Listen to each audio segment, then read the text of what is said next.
അസ്സലാമു അലൈക്കും. എൻ്റെ പുതിയൊരു വീഡിയോയിലേക്ക് എല്ലാ കൂട്ടുകാർക്കും സ്വാഗതം. ഞങ്ങളുണ്ടല്ലോ ഇന്ന് ഇച്ചിരി ചീനി വാങ്ങി, കണവ വാങ്ങി, നുത്തോലി മീൻ വാങ്ങി. എല്ലാവരും നുത്തോലി എന്നാണോ എന്തോ പറയുന്നത്, ഞങ്ങളിവിടെ നുത്തോലി എന്നാണ് പറയുന്നത്. ചില സ്ഥലത്തൊക്കെ ഇതിന് ചൂടയെന്ന് പറയും. കായംകുളത്ത് ആ ഭാഗത്തൊക്കെ ചൂടയെന്ന് പറയും.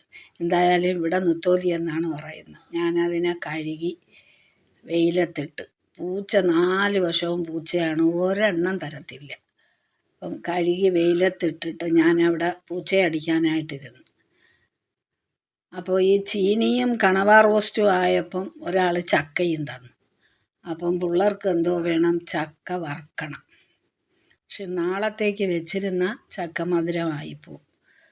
അപ്പോൾ ഞാൻ പറഞ്ഞു, ഞാനിവിടെ വെറുതെ ഇരിക്കുന്നു, ചക്ക കൊണ്ടുവന്നാൽ അത് വൃത്തിയാക്കി തരാമെന്ന് പറഞ്ഞ് അങ്ങനെ ചക്കയെ വൃത്തിയാക്കി പൊരിക്കാൻ അരിഞ്ഞവർക്ക് ഞാൻ കൊടുത്തു.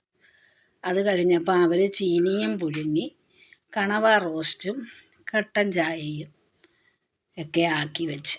അപ്പം അതിനെ ഞാൻ കഴിച്ച്.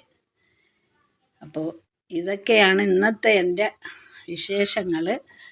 അടുത്തൊരു വീഡിയോയുമായി വരുന്നത് വരെ എല്ലാ കൂട്ടുകാർക്കും ബായ്. എൻ്റെ വീഡിയോ കാണുന്ന കൂട്ടുകാർ സബ്സ്ക്രൈബ് ചെയ്യണം, ലൈക്ക് ചെയ്യണം, ഷെയർ ചെയ്യണം. അസ്സലാമു അലൈക്കും. എല്ലാവർക്കും സുഖമല്ലേ? അൽഹംദുലില്ലാഹ്, എനിക്ക് സുഖമാണ്. അപ്പോൾ ചക്കയും വറുത്തു കോരി, ഒരിച്ചിരിയൊക്കെ കരിഞ്ഞു പോയെന്ന് തോന്നുന്നു. പിള്ളേരാണ് പൊരിച്ചത്.